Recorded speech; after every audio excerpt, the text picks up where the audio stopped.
जय जय श्री अपना चरणों कोटि कोटि दंडवत प्रणाम। आप परम पूज्य 108 विशाल बाबा श्री द्वितीय कृपा पावन परंपरा में महाप्रभुजी 17મી पेढ़ी में बिराजो छो। आप श्री विठ्ठलनाथजी स्वरूपनी सेवा चेन्नई में करी रह्या छो। आपनो स्वभाव खूब सरल अने आपने सेवा श्रृंगार और सजावट में विशेष रुचि है। आप पुष्टि मार्ग प्रणालिका और परंपरा में आग्रह रह्या छो। आप श्री बालकामांथी ज दरेक प्रवृत्ति में रहता था। आप श्री अनोखी सुंदर और प्रवचन शैली में कारणे आप विद्यालय में भगवद गीता अन्य ग्रंथों पाठन करावो छो। आपे देश विदेश में प्रवास करी पुष्टि मार्ग ने प्रचार कर्यो छे। आवती साल तो अमेरिका में पण आप बिराजवाना छो, जाणी खूब आनंद थयो। आपे बैठक यात्रा में व्रज यात्रा पण सुंदर आयोजन करी चेन्नईना अने सौराष्ट्रना वैष्णवने दिव्य लाभ आप्यो હતો। आप उदार स्वभाववाळा छो। आपना संपर्क में आवता दरेक वैष्णव में सुखद मधुर संबंध राखो छो।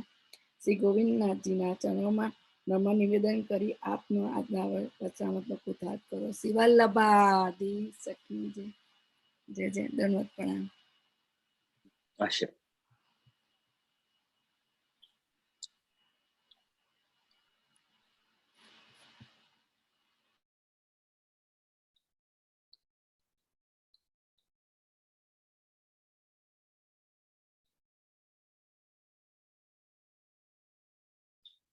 श्री कृष्णाय नमः।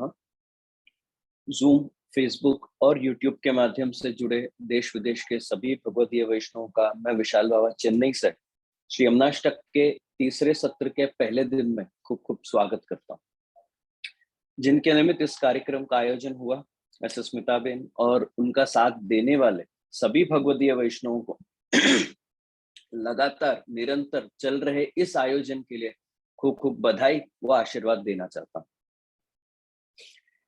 यमुनाष्टक के अभी तक में अपन के 2 सत्र हो गए और 2 सत्रों में अपन ने मेरे अंदाज से लगभग 6 श्लोक अपन ने पूरे किए हैं। तो श्री यमुनाष्टक के दूसरे सत्र में अपन ने देखा कि कैसे श्री यमुना जी कलिंद पर्वत के ऊपर से होते हुए भूतल पे पधारे। कलिंद पर्वत की प्रार्थना पर आप श्री ने उनकी पुत्री कालिंदी को अपने में विलीन करके खुद को कालिंदी के रूप में प्रसिद्ध किया। फिर आगे अपन ने देखा कि भगवान श्री कृष्ण के समान ही श्री यमुना जी में भी षट धर्म और 7वां धर्मी स्वरूप विराजता है, विद्यमान है। फिर अपन ने देखा कि गंगा जी और लक्ष्मी जी जैसे भगवतियों का महात्म्य भी श्री यमुना जी के कारण बढ़ा। ऐसे श्री यमुना जी के लिए श्री महाप्रभु जी 5वें श्लोक में लिखते हैं कि मनसि में सदा स्थियता, जिनके कारण भगवदियों का उत्कर्ष बढ़ता है, भगवदियों का महात्म्य बढ़ता है, ऐसे श्री यमुना जी सदा मेरे मन में स्थिति करो, मेरे मन में विराजो। अब 6ठे श्लोक में श्री महाप्रभु जी आज्ञा करते हैं कि श्री यमुना जी का चरित्र अद्भुत नहीं अति अद्भुत है। ठाकुर जी का चरित्र तो अद्भुत है, लेकिन श्री यमुना जी का चरित्र तो ठाकुर जी से करते भी ज्यादा अद्भुत है। तो उसका प्रमाण क्या? तो श्री महाप्रभु जी 6ठे श्लोक में अपन को प्रमाण देते हैं कि क्यों श्री यमुना जी का चरित्र अति अद्भुत है, ठाकुर जी से भी ज्यादा अद्भुत श्री यमुना जी का चरित्र है। तो सबसे पहला प्रमाण श्री महाप्रभु जी अपन को देते हैं कि न जातु यमयातना भवति ते पयपानत। जो व्यक्ति बिना श्री यमुना जी के महात्म्य को जाने, केवल अपनी प्यास बुझाने के लिए अगर जो यमुना जल का सेवन करता है, उस जीव को भी यम यातना नहीं भुगतनी पड़ती। यानी मरने के बाद ऐसे जीव ने अगर कोई पाप किए हो जिस वजह से उसको अगर कोई नरक जाना पड़े, पर यमुना जल का क्योंकि उसने सेवन किया है, भले अनजाने में, भले यमुना जी को नहीं जानता है, नहीं मानता है, नहीं उनके स्वरूप का, उनके महात्म्य का उसको पता है, ऐसे जीव को भी नरक नहीं भोगना पड़ता, सीधी उसकी मुक्ति हो जाती है, उसको जल्दी से मोक्ष मिल जाता है। दूसरा कारण श्री महाप्रभु जी अपन को बताते हैं कि यमोपि भगिनी सुतान कथमुहंति दुष्टान अपि। यमुना जी यमराज को अत्यंत प्रिय है, और क्योंकि यमराज यमुना जी को इतना पसंद करते हैं, तो यमुना जी के जितने भी भक्त हैं, यमुना जी के जितने भी सेवक हैं, यमुना जी के जितने भी पुत्र समान उनके सेवक हैं, यमराज तो उनको तकलीफ देने का या उनको किसी प्रकार से परेशान करने का विचार भी नहीं करते हैं, क्योंकि यमुना जी यमराज को इतने प्रिय हैं, तो उनके जितने भी सेवक हैं, उनके जितने भी पुत्र हैं, वो सभी यमराज को अत्यंत प्रिय हैं, इसलिए मामा अपने भांजों को परेशान नहीं करते। ये भी श्री यमुना जी का अति अद्भुत चरित्र है, क्योंकि अपन ने पहले के श्लोकों में अपन ने देखा कि श्री यमुना जी ने ठाकुर जी का स्वभाव बदल दिया। मुक्ति देने वाले भगवान को श्री यमुना जी ने भक्ति देने वाला बना दिया। ये पूर्व के श्लोकों में अपन ने चर्चा करी है। फिर अपन ने ये भी देखा कि यमुना जी ने मथुरा नगरी का भी स्वभाव बदल दिया। शास्त्रों में अपन देखें तो मथुरा नगरी आज के समय में जैसे बनारस मोक्ष के लिए फेमस है, वैसे मथुरा नगरी भी मोक्ष के लिए प्रसिद्ध थी। लेकिन सारस्वत कल्प में जब श्री ठाकुर जी पधारे और फिर श्री यमुना जी पधारे, तो यमुना जी के पधारने के बाद मथुरा नगरी का भी स्वभाव बदल गया। अब वो मुक्ति देने वाली नहीं, भक्ति देने वाली नगरी बन गई। आप सब वैष्णव मेरे को जवाब दो, आप लोग ब्रज जाते हो, जब भी आप लोग ब्रज यात्रा करते हो, तो आप लोग मुक्ति के हेतु से ब्रज यात्रा करते हो कि भक्ति के हेतु से?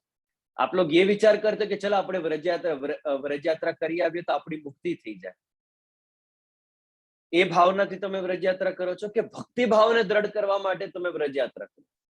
तो आज अपन ब्रज जाते हैं तो अपने भाव का वर्धन होता है, आपका भाव दृढ़ होता है। तो ये मथुरा नगरी का भी श्री यमुना जी ने स्वभाव बदल दिया। तो इसी प्रकार से यमुना जी ने अपने भाई यमराज का भी स्वभाव बदल दिया। अब यमराज कम से कम यमुना जी के भक्तों को यम यातना उनको नहीं भुगतनी पड़ती, यमराज उनको परेशान नहीं करते। ऐसे भक्तों के लिए तो यमराज ने अपना स्वभाव बदल दिया कि ले भाई तू सीधा मुक्त हो जा। तो इस प्रकार से छठे श्लोक तक तीसरा प्रमाण श्री महाप्रभु जी छठे श्लोक में अपन को तीसरा प्रमाण बताते हैं कि प्रियो भवति सेवना तव हरेर यथा गोपिका। श्री यमुना जी का अद्भुत चरित्र, अतिशय अद्भुत चरित्र का तीसरा प्रमाण छठे श्लोक में श्री महाप्रभु जी बताते हैं कि जैसे ब्रज की गोपिकाएं हरि को प्रिय है, ब्रज की जितनी भी गोपियां हैं वो ठाकुर जी को प्रिय है, तो वैसे ही यमुना जल के पान से, उनके जल के सेवन से आधुनिक पुष्टि जीव भी उनका चित्त यमुना जी में अधीन हो जाने के कारण वो भी हरि को प्रिय बन जाते हैं। यमुना जी की सेवा करने से, यमुना जी के जल का पान करने से आपका चित्त जैसे जैसे यमुना जी में दृढ़ बनता जाएगा, वैसे वैसे आप हरि के भी प्रिय बनते जाओगे, ठाकुर जी के भी प्रिय बनते जाओगे। जैसे ब्रज की गोपिकाएं ठाकुर जी की प्रिय थी, वैसे आधुनिक पुष्टि जीव भी ठाकुर जी के प्रिय बनते जाएंगे। ये श्री यमुना जी के अति अद्भुत चरित्र के प्रमाण है। तो इस प्रकार से श्री महाप्रभु जी ने छठे श्लोक तक आदि भौतिक और आध्यात्मिक स्वरूपों का वर्णन किया है। पहले श्लोक से छठे श्लोक तक अगर आप देखो तो ये 3 और 3, ये 6 श्लोक में श्री महाप्रभु जी ने पहले 3 श्लोकों के द्वारा आदि भौतिक स्वरूप का वर्णन किया। चौथे, 5वें और छठे श्लोक के साथ महाप्रभु जी ने यमुना जी के आध्यात्मिक स्वरूप का वर्णन किया। अब 7वें, 8वें और 9वें श्लोक में श्री महाप्रभु जी श्री यमुना जी के आदि दैविक स्वरूप का वर्णन करते हैं। आदि दैविक यानी वो स्वरूप जो यमुना जी का नित्य लीला में है। ठाकुर जी की चतुर्थ प्रिया का जो आदि दैविक स्वरूप है, उसका वर्णन श्री महाप्रभु जी ने 7वें, 8वें और 9वें श्लोक में किया। तो 7वें श्लोक में श्री महाप्रभु जी आज्ञा करते हैं कि ममास्तु तव सन्निधौ तनु नवत्वमेतावता न दुर्लभतमारतिर् मुररिपो मुकुंद प्रिय अतोस्तु तव लालना सुरधुनि परम संगमा तवैव भुवि कीर्तिता न तो कदापि पुष्टि स्थिते। तो सबसे पहले श्री महाप्रभु जी लिखते हैं कि मम अस्तु तव सन्निधौ। श्री हरिराय जी अपनी विवृत्ति में सन्निधि शब्द के ऊपर भार देते हुए आज्ञा करते हैं कि सन्निधि, सन्निधि का अर्थ होता है सानिध्य। जहां श्री यमुना जी अपने स्वरूप में विराजमान है वो सन्निधि, वो श्री यमुना जी का सानिध्य। जहां श्री यमुना जी अपने चतुर्थ प्रिया के रूप में विराजमान नहीं है, वो यमुना जी की सन्निधि नहीं है। अच्छा, आप लोगों को आइडिया है कि यमुना नदी कहां कहां पे है पूरे भारत में? ब्रजमंडल के अलावा दूसरी जगह पे यमुना नदी है कि नहीं?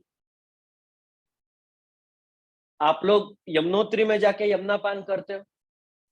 कि ब्रज में आप लोग यमुना पान यमुना स्नान करते हो, यमुनोत्री में क्यों नहीं करते? दिल्ली में भी यमुना जी विराज है, दिल्ली में भी यमुना जी विराजते हैं, आप लोग वहां जाके यमुना पान क्यों नहीं करते? आप लोग अमेरिका से फ्लाइट लेके सीधा दिल्ली लैंड करो, यमुना पान करो, सीधा निकल जाओ। કેટલું સરળ છે। हरियाणा में हथनी कुंड के पास वहां पे यमुना जी विराजते हैं, आप लोग वहां पे भी पान नहीं करते, आप लोग ब्रज में ही आके क्यों यमुना स्नान यमुना पान करते हो? इन सभी स्थलों पे यमुना जी विराजते हैं, पर आप लोग ब्रज का ही विशेष आग्रह क्यों रखते हो? बोलो, कोई ना कहीं ख्याल में है। यमुना जी दूसरी जगह पे भी दूसरे स्थलों पे भी विराजते हैं, पर आप लोग पान करना हो, पूजन करना हो, स्नान करना हो, आप लोग ब्रज में ही क्यों आते हो? तो इन सभी स्थलों पर श्री यमुना जी का वो सानिध्य अपन को प्राप्त नहीं होता है जो अपन को ब्रज में प्राप्त होता है। जैसे ठाकुर जी की नित्य स्थिति ब्रज में है, ऐसे ही श्री यमुना जी की भी नित्य स्थिति ब्रज में है। ठाकुर जी ने अपनी जितनी भी लीला है, 11 बरस और 52 दिन जो ठाकुर जी ब्रज में विराजे, ठाकुर जी की जितनी भी लीला है वो ब्रज में विराजते श्री यमुना जी के किनारे है, ना कि दिल्ली में, हरियाणा में या यमुनोत्री में। तो क्योंकि श्री यमुना जी में ही, ब्रज में विराजते श्री यमुना जी में ही ठाकुर जी ने सर्व लीलाएं वहां पे अपनी प्रकट करी है, इसलिए ब्रज में विराजते जो श्री यमुना जी है, वहां पे आप श्री चतुर्थ प्रिया के रूप में विराजते हो, बाकी सभी स्थलों पे आप चतुर्थ प्रिया के रूप में नहीं विराजते। इसलिए ब्रज मंडल में विराजते श्री यमुना जी का महात्म्य दूसरे स्थलों पे विराजते यमुना जी से अधिक है। यमुना जी सभी जगह पे है, मना नहीं है। दिल्ली में भी यमुना नदी है, यमुनोत्री में भी यमुना नदी है, हरियाणा में भी यमुना नदी है, लेकिन जो महात्म्य यमुना नदी का ब्रज में है वो अन्य स्थलों पर नहीं है।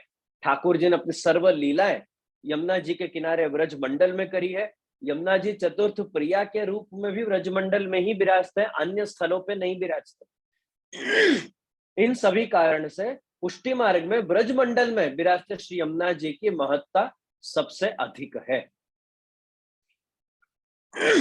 अब यह समझने की बात यह है, ब्रज मंडल में विराजते श्री यमुना जी का महात्म्य जाने बिना सिर्फ उनके जल का पान करने से ही अगर यम यातना दूर हो सकती है, तो जो जीव यमुना जी के सानिध्य में है, उनकी सेवा करते हैं, उनकी सन्निधि में है, ऐसे जीवों को अगर श्री यमुना जी तनु नवत्व प्रदान करें तो इसमें कोई आश्चर्य की बात नहीं है। किसी को यह आश्चर्य नहीं करना चाहिए कि भाई यमुना जी के किनारे, यमुना जी के सानिध्य में रहने के कारण ही, या यमुना जी की सेवा करते करते ही अगर अपन को तनु नवत्व प्राप्त हो जाए तो इसमें आश्चर्य करने की कोई बात नहीं है। श्री पुरुषोत्तम जी अपनी विवृत्ति में तनु नवत्व के दो प्रकार से अर्थ करते हैं। सबसे पहले तनु नवत्व यानी सेवा उपयोगी देह, और दूसरा है नवतनु। नवतनु का अर्थ होता है लीला उपयोगी देह। ये दोनों शब्दों में अंतर है, तनु नवत्व अलग है और नवतनु अलग है। तो सबसे पहले तनु नवत्व यानी इसी देह को, जो आपका पंच महाभौतिक देह है, आज के समय में जो आपने देह धारण करके रखा है, इसी देह को ठाकुर जी की सेवा के लायक बनाना। इस देह के अंदर रहे हुए जितने भी दोष हैं जो सेवा में प्रतिबंध उत्पन्न करते हैं, उन दोषों को दूर करना और इसी देह को ठाकुर जी की सेवा के लायक बनाना, ये तनु नवत्व है। तनु नवत्व का अर्थ ये नहीं है कि परमानेंटली आपके सारे दोष दूर हो जाएंगे। जब आप अपरस में स्नान करके ठाकुर जी की सेवा में आप जब प्रवेश करते हो, तो तब से लेके जब तक आप ठाकुर जी की सेवा में हो, जब तक आप ठाकुर जी की सेवा कर रहे हो, तब तक आपके शरीर के अंदर जितने भी दोष हैं वो सेवा में बाधक नहीं बनेंगे, ये तुमने नड़ से नहीं। पर जैसे ही आप सेवा से बाहर निकले, सारे दोष तैयार हैं आपके अंदर प्रवेश करने के लिए, आपको नड़ने के लिए। तो जब भले आपके शरीर में हजारों प्रकार के रोग हैं, लेकिन उसके बावजूद अगर आप ठाकुर जी की सेवा में हाजिर हो पा रहे हो, आप ठाकुर जी की सेवा कर पा रहे हो, तो ये तनु नवत्व है। और ये तनु नवत्व श्री यमुना जी कृपा करके अपने भक्तों को प्रदान करते हैं। इसी देह को ठाकुर जी की सेवा के लायक बनाते हैं। मेरे बचपन में हमारे यहाँ पे एक भितरिया जी थे। अब वो भितरिया जी की स्थिति ऐसी कि बराबर उत्सव के दिन पे ही वो बीमार पड़ते थे। और ऐसा नहीं कि वो नाटक करते थे, वो सच में बीमार पड़ते थे, कोई नाटक नहीं था।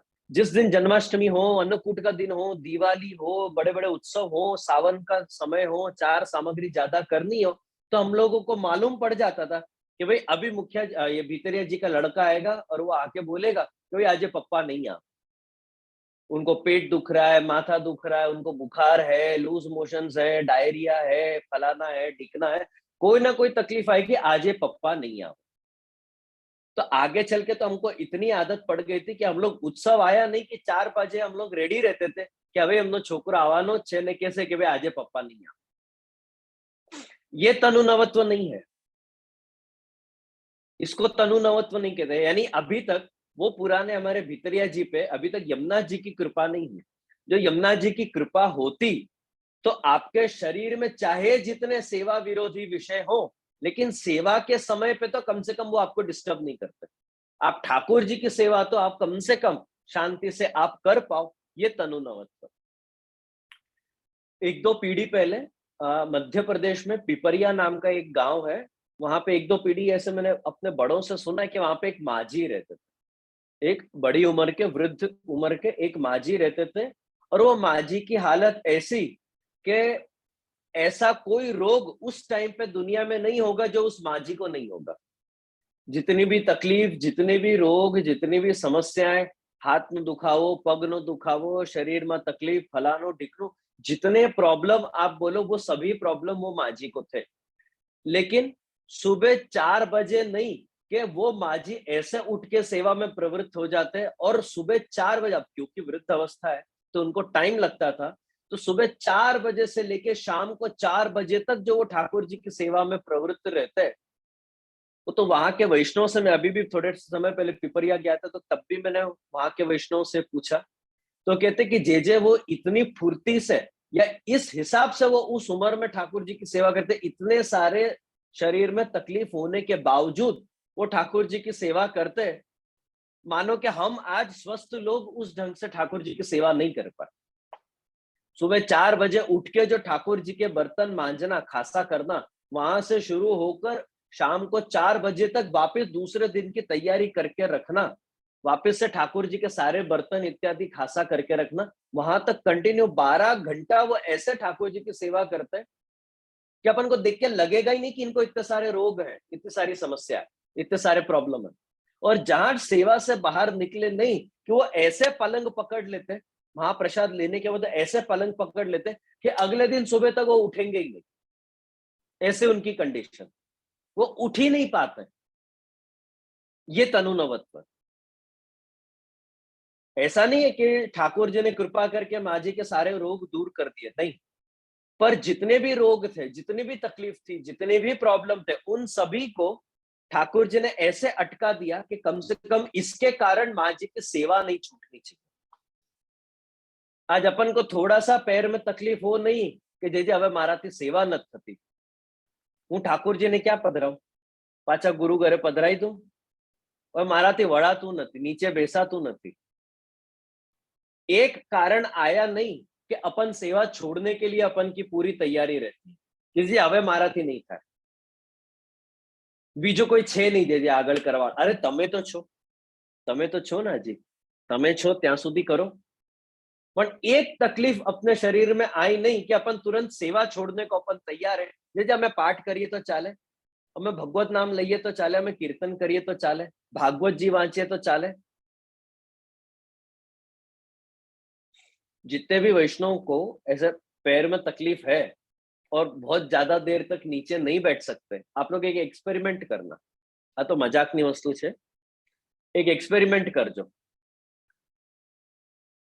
તમારા પગમાં તકલીફ હોય ને તમે નીચે નહીં બેસી શકો અને ચલો તમે ઉપર બેસીને સેવા કરો, વાંધો નહીં। હવે ધારો કે તમે એ ટાઈમમાં તમારા બાજુમાંથી જો સાપ નીકળે કે આગ લાગે ત્યાં, તમે ભાગશો કે નહીં ભાગશો? ત્યારે તમને તમારા ઘૂંટણ, તમારા પગ યાદ આવશે? ત્યારે યાદ નહીં આવે. ક્યારે યાદ આવે છે? સેવામાં જ યાદ આવે છે, સત્સંગમાં યાદ આવે છે, સેવામાં યાદ આવે છે, પ્રવચનમાં જો બેસવું પડે ત્યારે યાદ આવે છે. પોતાના પ્રાણોમાં રહેલી આસક્તિ એ આપણી અંદર સૌથી વધારે છે. જો ચલાતું નથી, બેસાતું નથી, હવે તમે ભાગી કેવી રીતે શકો? જો બાજુમાંથી સાપ નીકળે, ઉંદરડો નીકળે, છાપકી નીકળે, તો તમે ભાગો છો કે નથી ભાગતા? મેં તો મારા આંખેથી જોયું છે આવા વૈષ્ણવને.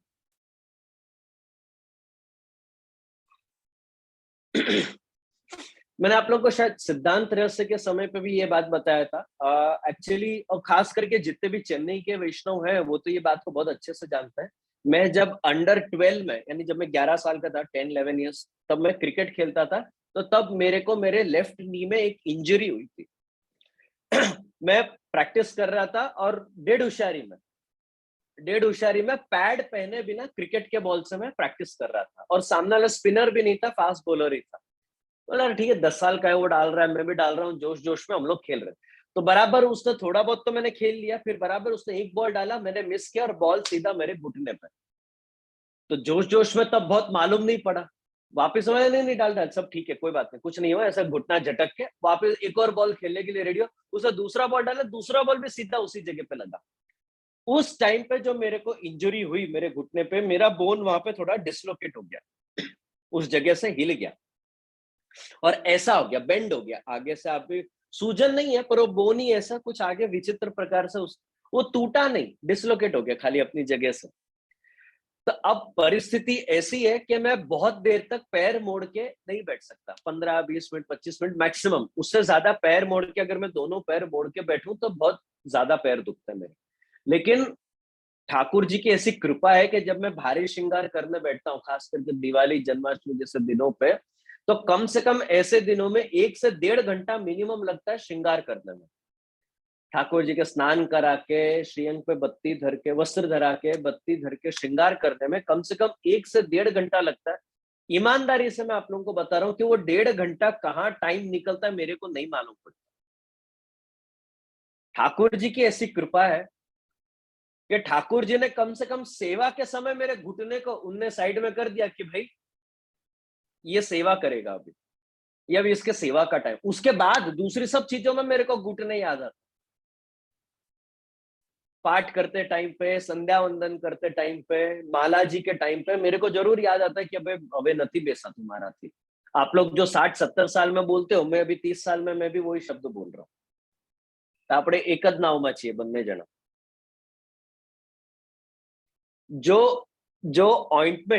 जो ऑइंटमेंट मेरे दादी जी लगाते हैं ना, वो ऑइंटमेंट सेम मैं भी लगाता हूँ. तो ये मेरे घुटने की हालत है. लेकिन श्री यमुना जी की इतनी कृपा है, श्री ठाकुर जी की इतनी कृपा है कि कम से कम श्री यमुना जी सेवा के टाइम पे तनुनवत्व प्रदान करते हैं कि जिससे मेरी सेवा नहीं छूटे, जिससे मैं ठाकुर जी के श्रृंगार मेरे नहीं छूटे. ये तनुनवत्व है. इसी देह को ठाकुर जी की सेवा के लायक बनाना. आपने कभी किसी कुम्हार को देखा है? पॉटर को देखा है आप लोगों ने? वो लोग मिट्टी के बर्तन कैसे बनाते हैं? तो मिट्टी के बर्तन को वो लोग अग्नि में पकाकर, वो एक उसमें एक घड़ा, उनके पास वो एक शेप होता है, पहिया होता है, उसमें वो लोग मिट्टी को शेप देकर, शेप देने के बाद उसको अग्नि में पकाते हैं, और अग्नि में पका के उसके दोषों को दूर करके परिपक्व बना के उस मिट्टी को घड़ा बनाते हैं, और तब जाके वो घड़ा रस को ग्रहण करने लायक बनता है. आप डायरेक्ट मिट्टी में जल डालो तो आप उसको स्टोर करके नहीं रख सकते. उसको घड़ा बनाने के बाद ही वो घड़ा रस को ग्रहण करने लायक बनता है. ठीक इसी प्रकार से श्री यमुना जी भी जीव के अंदर रहे हुए दोषों को दूर करके उसको भगवद रस को ग्रहण करने लायक बनाते हैं. ये तनुनवत्व. आज ठाकुर जी तो रसदान करने के लिए तैयार बैठे हैं, पर उस रस को ग्रहण करने के लिए अपनी तैयारी नहीं है. आज अपना शरीर उस रस को ग्रहण करने के लिए लायक नहीं है, तैयार नहीं है. तो उसको दूर करके, उसके दोषों को दूर करके श्री यमुना जी इसी देह को भगवद रस को ग्रहण करने लायक बनाते हैं, ये तनुनवत्व है। धारो के श्री यमुना जी कृपा से मैं एकदम मूड में आ जाऊं और अपना 1.5-2 घंटा की जगह 6-7 घंटा बोलने लग जाऊं कंटिन्यू। बोलो आप लोगों में से कितने लोग यहाँ पे रहेंगे मीटिंग में? कितने लोग अटेंड करेंगे? एक बार जाहिर प्रवचन में ऐसे ही हुआ था, हम वहां पे हवेली में प्रवचन थे, ऐसे ही हुआ था, मैं थोड़ा बोलते बोलते ओवर टाइम पे चला गया। अब ओवर टाइम पे जाने के कारण ये हुआ कि पीछे से धीरे धीरे एक एक वैष्णव निकलते गए और लास्ट में एक ही वैष्णव सामने बचे। तब जाके मेरे को ख्याल आया कि हाँ ज्यादा ओवर टाइम हो गया, अभी सभी वैष्णव तो निकल गए। और वो वैष्णव से मैंने पूछा भाई तमे केम नहीं गया? तो बोला जे आप जे आसन में बिराजो छो ने ए मारे लई जवानुं छे।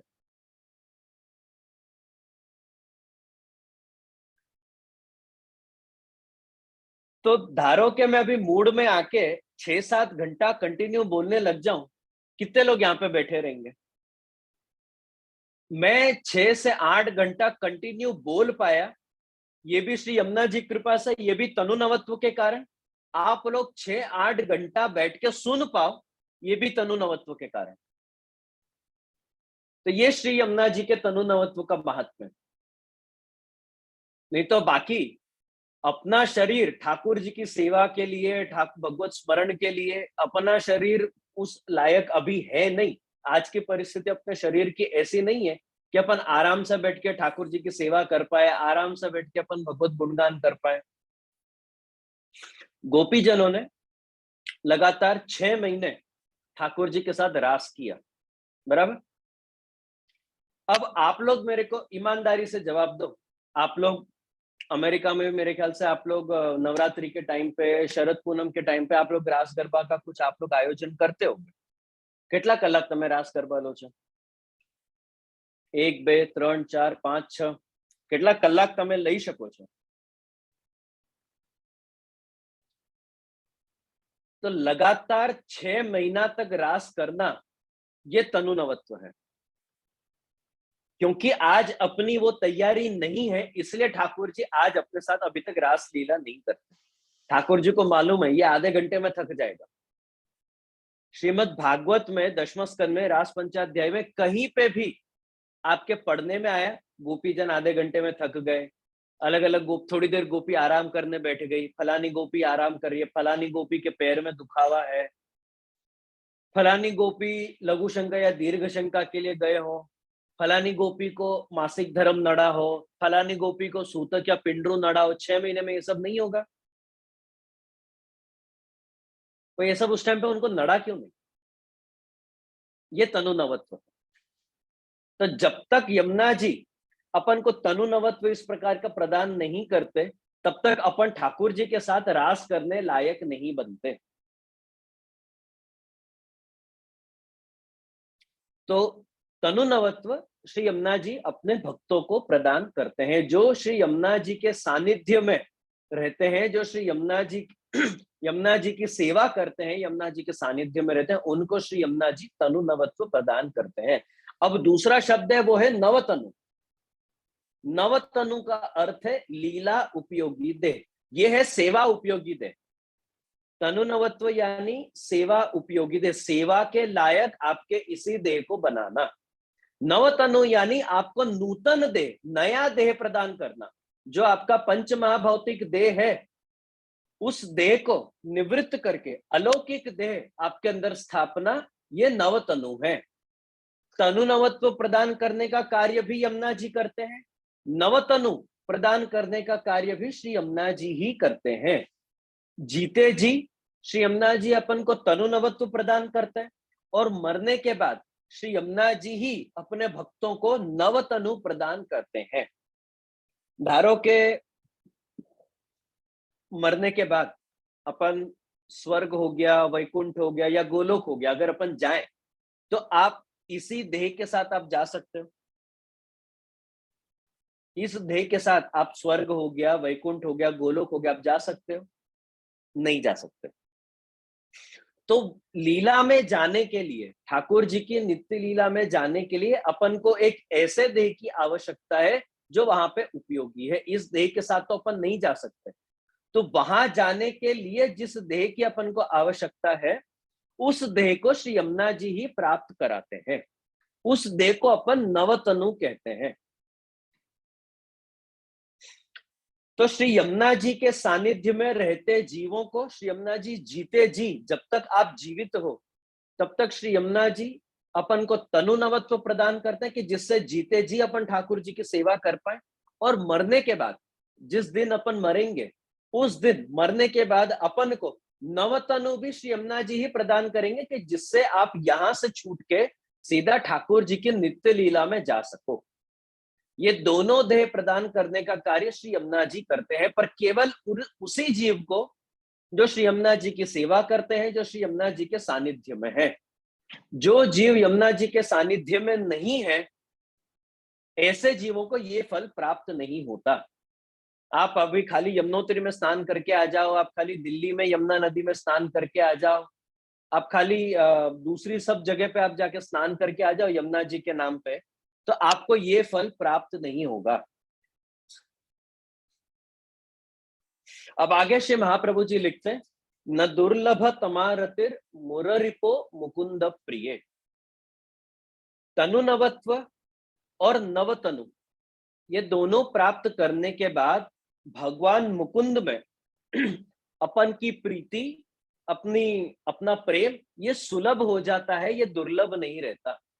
धारो के आपके देह के दोषों को श्री यमुना जी दूर कर दें और आप ठाकुर जी की सेवा में आप प्रवेश करो, तो तनु नवत्व के साथ ठाकुर जी की सेवा में प्रवेश करने के कारण હવે ઠાકોરજીમાં પ્રેમ થવો એ બહુ સુલભ છે, એ પછી દુર્લભ નથી। દુર્લભ ક્યારે છે? જ્યારે તમારો દેહ સેવામાં બાધક બને। ઠાકોર, अच्छा, મારે એક પ્રશ્ન બધા વૈષ્ણવોને મારે પૂછવાનું છે ગ્રુપમાં, आप सभी को ठाकुर जी अत्यंत प्रिय है? તમને ગમે છે પ્રભુ? ઠાकुर जी ગમે છે તમને? બધાને પ્રિય છે? નક્કી વાત?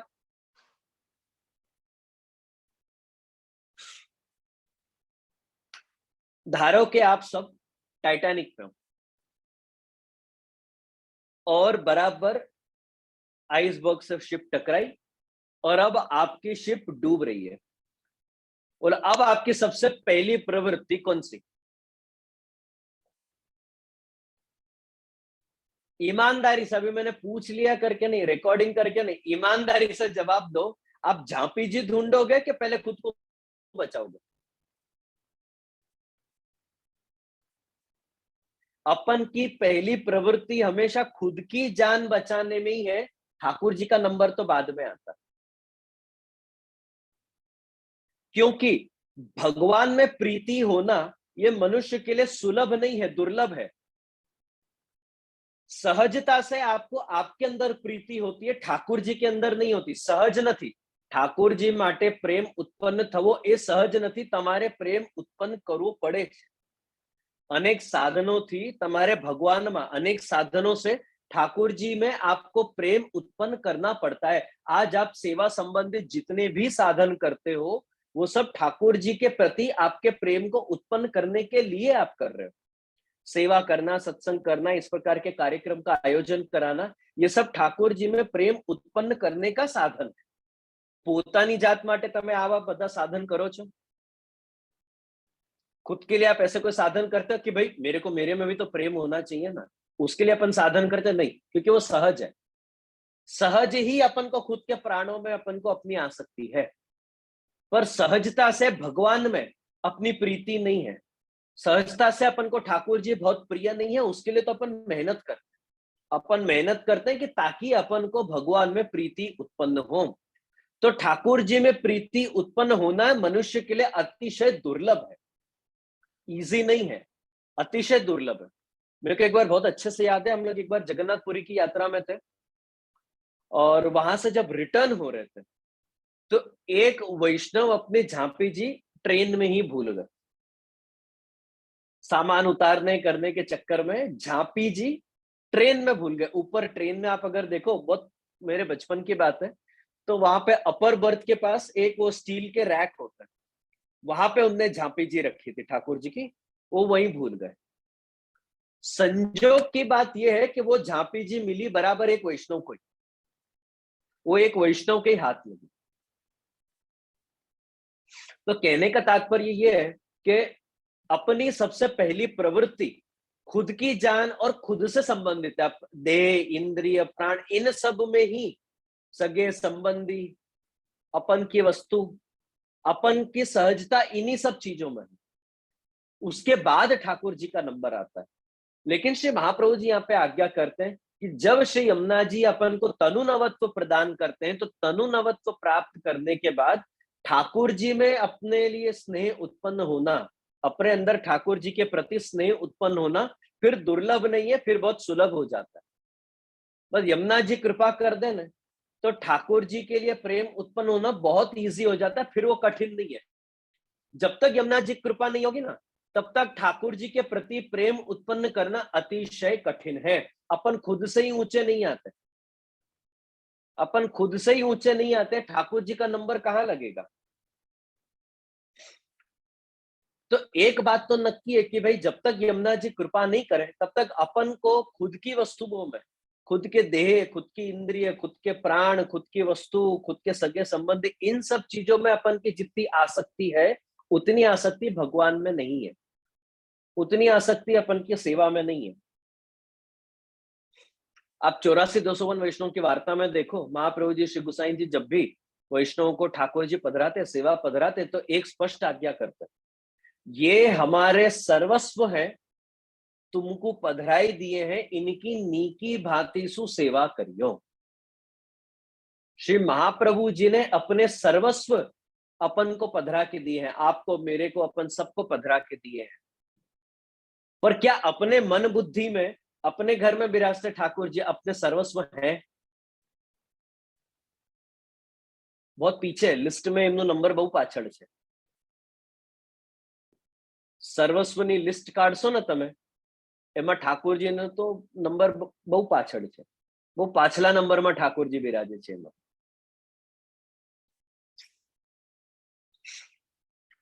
तो कहने का तात्पर्य है कि जब श्री यमुना जी कृपा पूर्वक अपन को तनु नवत्व प्रदान करते हैं, तब अपने अंदर की लौकिक बुद्धि और लौकिक विचारों का नाश होता है।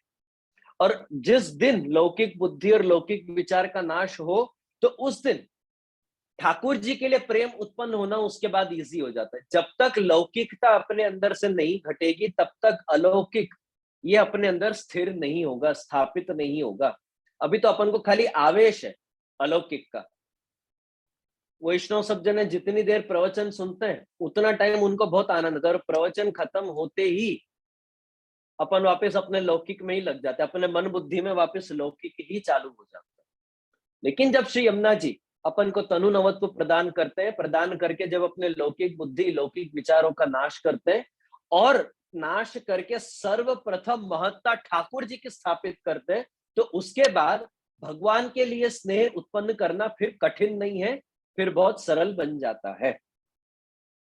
और दशम स्कंद में ठाकुर जी ने भी यही काम किया है। હવે મારે એક પ્રશ્ન બધા વૈષ્ણવને મારે પૂછવાનું છે કે તમને શું લાગે છે કે ઠાકોરજી શા માટે તમારા ઘરે પધાર્યા? ठाकुर जी अपना वैकुंठ गोलोक में, जहां पे ठाकुर जी सहस्त्र लक्ष्मियों से सेवित हैं, वो छोड़ के ठाकुर जी आप एक एक वैष्णव के घर क्यों पधारे? क्या लगता है शू कारण हशे? क्या कहीं घी, तेल, दूध इत्यादि ओछू पड़ी गયું? बूंदी लाडू ओछा पड़ी गया? मठरी ओछी पड़ी गई भगवान ने? आप लोगों ने सबने श्रीमद् भागवत सुनी? भागवत आप लोगों ने सबने श्रवण किया है? मारा हिसाबे तो તમે બધા શ્રીમદ્ ભાગવત સાંભળવામાં સેન્ચુરી બેટ્સમેન હશો। 100 થી ઉપર વાર તમે બધાએ તમારા જીવનકાળમાં શ્રીમદ્ ભાગવત સાંભળી હશે। તો તમે મને એક વસ્તુનો જવાબ આપો કે તમને શું લાગે છે કે જ્યારે રાસલીલા થઈ, જ્યારે મહારાસ થયો, ત્યારે ઠાકોરજીની ઉંમર કેટલી હશે? લગભગ અપ્રોક્સિમેટલી 9-10 ની આસપાસ। અને તમને ગોપીઓની ઉંમર ખબર છે? ગોપીઓની ઉંમર શું હતી જે બધા રાસમાં હતા? 15, 16, 17, 18, 20, 25? શું લાગે છે તમને ઉંમર શું હતી? લગભગ તો બધા એજ ગ્રુપના હતા, પણ મોટા ભાગે 50 થી 60, 70 વર્ષના ગોપીઓ હતા. મોટા ભાગે કુમારિકાઓનું પણ ગ્રુપ હતું, અવિવાહિત ગોપીઓનું પણ ગ્રુપ હતું, પણ એ નાનું હતું. મોટા ભાગે જે ગોપિयां હતા रास में, वो लगभग 50 से 60, 70 साल के बीच के थे. एक और बात मैं आपको बताऊं, मजे की बात यह है कि नंद यशोदा के यहाँ जब ठाकुर जी प्रगटे तो आपको उनकी उम्र मालूम? उम्र कितनी थी नंदराय जी की, यशोदा जी की? लगभग 50-60 साल के आसपास के थे अप्रोक्सीमेटली. अब एक बात मेरे को बताओ कि कौन से 60 साल की औरत 9 साल के बालक के ऊपर मोहित होगी? बोलो भाई, તમે બધા લગભગ આ જ ઉંમરના છો. બોલો તમારો અનુભવ શું છે? તમે કોઈ 9-10 વર્ષના બાબા ઉપર કે બાબા ઉપર કે કોઈ બાળક ઉપર તમે મોહિત થાઓ છો? મોહિત થયા છો?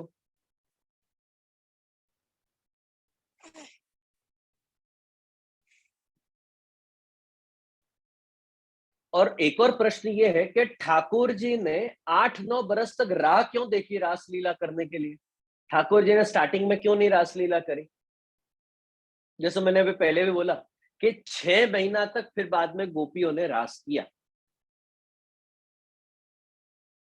तो ठाकुर जी ने रासलीला पहले क्यों नहीं करी? 9-10 बरस तक ठाकुर जी ने राह क्यों देखी? तो जो कारण इन सब चीजों का दशम स्कंद में है, उसी कारण से ठाकुर जी आज आपके घर में भी विराजते हैं. ये जितने भी प्रश्न मैंने आप लोगों से पूछे, इन प्रश्नों के जो उत्तर हैं, वो ही कारण से ठाकुर जी आज आपके घर में भी विराजते हैं. ठाकुर जी आपके यहाँ पधार के पर्सनली आपके अंदर रहे हुए एक एक दोष को दूर करके आपको रास लीला तक ठाकुर जी लेके जाना चाहते हैं. ठाकुर जी जिस दिन गोकुल मथुरा में प्रकटे, या चलो जब ठाकुर जी चलने भी लग गए, साल, 1.5 साल, 2 साल के बाद भी ठाकुर जी रास लीला कर सकते थे, पर ठाकुर जी ने नहीं करी. क्यों नहीं करी? क्योंकि ठाकुर जी को मालूम था कि अभी भी ब्रज भक्तों का भाव मेरे अंदर उतना दृढ़ नहीं हुआ है. अभी उनके देह के अंदर रहे हुए दोष दूर करना बाकी है.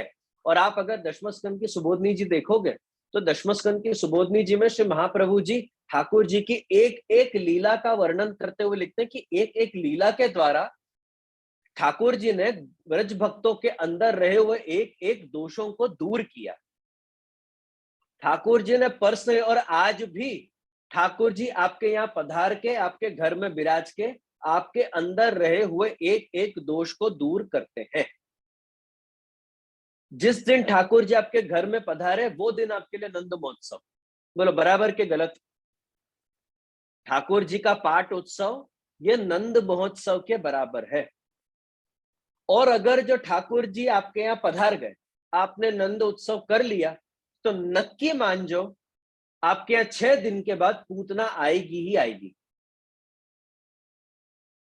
पूतना आना आपके घर में भी निश्चित है. जैसे ब्रज में पूतना आई थी, वैसे ही आज आप लोगों के यहाँ पे भी पूतना आएगी. आप लोगों के यहाँ ब्रज में रहे हुए एक एक असुर आपके घर में भी आएंगे. ब्रज में जो जो चरित्र वहां पे ठाकुर जी ने प्रकट किया, वो सभी लीलाएं ठाकुर जी आपके घर में भी प्रकट करेंगे ही करेंगे. सुबोधनी जी में श्री महाप्रभु जी पूतना का स्वरूप समझाते हुए लिखते, पूतना का अगर सरल अपन अर्थ देखें तो पूतना यानी अविद्या. लेकिन श्री महाप्रभु जी सुबोधनी जी में व्याकरण के अनुसार अपन को पूतना शब्द का अर्थ समझाते कि पूतान पवित्रन अपि नयति इति पूतना. जो पवित्र पुरुषों को भी खुद की ओर आकर्षित कर ले, वो पूतना. और अविद्या एक ऐसी वस्तु है कि जिस दिन आपको किसी वस्तु के लिए अविद्या हो जाएगी ना, तो आप गलत चीज की तरफ ही आप आकर्षित होगे, विपरीत वस्तुओं की तरफ ही आकर्षित होगे. और अविद्या के आप देखो तो अविद्या के 5 अंग हैं: देहाध्यास, इंद्रियाध्यास, प्राणाध्यास, अंतःकरणाध्यास और स्वरूप विस्मृति. इन 5 में से सबसे जरूरी जो है वो है स्वरूप विस्मृति। स्वरूप विस्मृति, जिस दिन आपको अविद्या लगेगी ना, जिस दिन पूतना का असर आपके ऊपर होगा, उस दिन आपको अविद्या लगेगी। अविद्या लगते ही आपका सबसे पहले स्वरूप विस्मृति हो जाएगी। आप सबसे पहले ये भूल जाओगे कि भाई आपका मूल हेतु क्या है।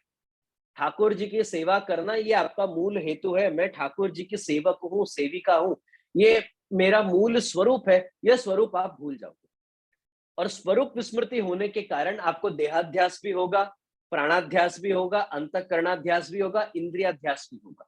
और अध्यास यानी जो है उसको नहीं स्वीकारना और जो नहीं है उसको स्वीकारना।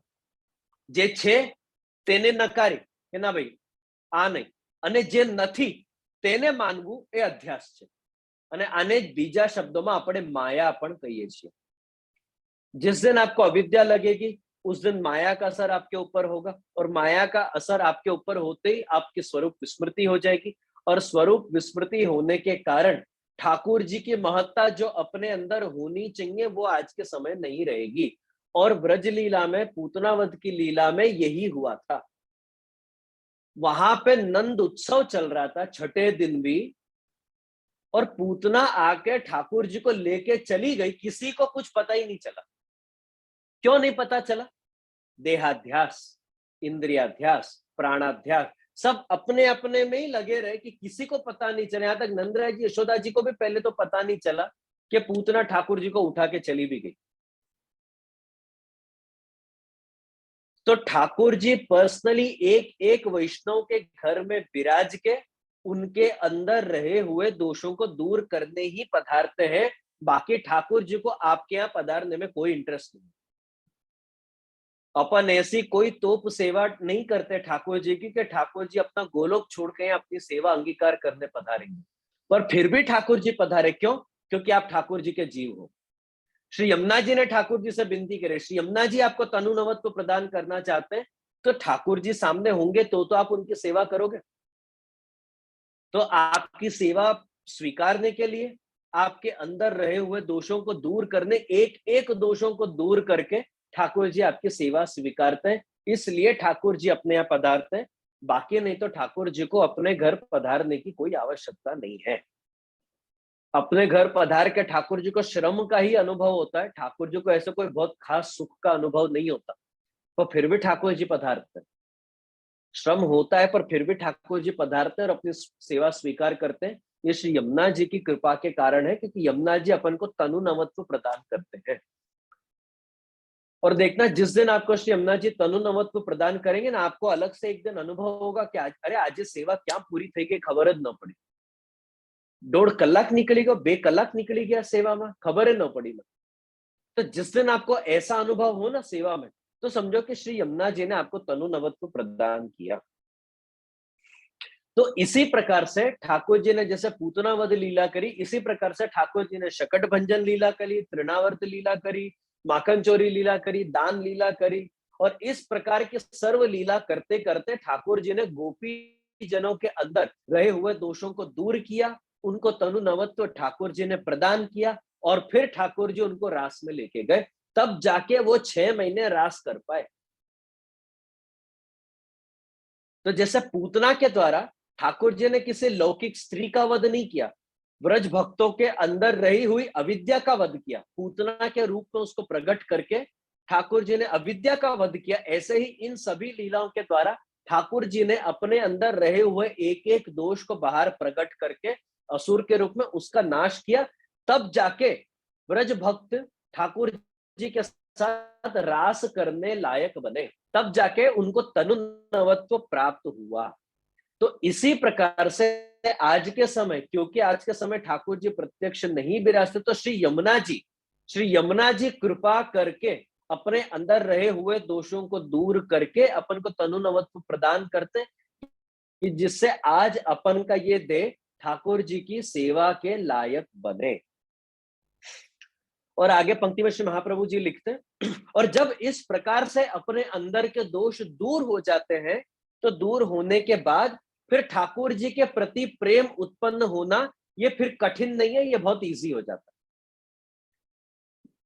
आज ठाकुर जी के प्रति प्रेम उत्पन्न करने में या प्रेम उत्पन्न होने में जितने भी विषय हैं अपने शरीर के अंदर, वो सब विषय जब दूर हो जाते हैं तो फिर प्रेम उत्पन्न करना बहुत इजी हो जाता है। ये श्री यमुना जी के कृपा के कारण ही संभव है आधुनिक पुष्टि जीवों के लिए। अब आगे श्री महाप्रभु जी लिखते हैं कि अतोस्तु तव लालना। अब लालना शब्द का सरल अर्थ है लाड लड़ाना। एकदम लौकिक भाषा में आप लोगों को समझ पड़े, एकदम ऐसे लौकिक भाषा में अगर मैं बोलूं तो मस्का लगाना। तो श्री महाप्रभु जी लिखते हैं कि अतोस्तु तवला। अब प्रश्न ये है कि महाप्रभु जी को, श्री यमुना जी को मस्का लगाने की क्या जरूरत है? महाप्रभु जी कह रहे कि यमुनाष्टक के द्वारा मैं आपकी स्तुति नहीं कर रहा हूं, मैं तो आपको लाड लड़ा रहा हूं। अपन सब ठाकुर जी को लाड लड़ाते हैं कि नहीं लड़ाते? सेवा में अपन सब सेवा में भी ठाकुर जी को लाड लड़ाते हैं, विविध सामग्रियों के द्वारा, विविध मनोरथों के द्वारा। अब तो हिंडोला के दिन शुरू हो गए, तो अलग अलग प्रकार के हिंडोला के द्वारा अपन सब ठाकुर जी को लाड लड़ाते हैं। तो ऐसे ही श्री महाप्रभु जी आज्ञा करते कि भाई यमुनाष्टक के द्वारा आप ये मत समझे कि मैं आपकी स्तुति कर रहा हूं, मैं तो आपको लाड लड़ा रहा हूं।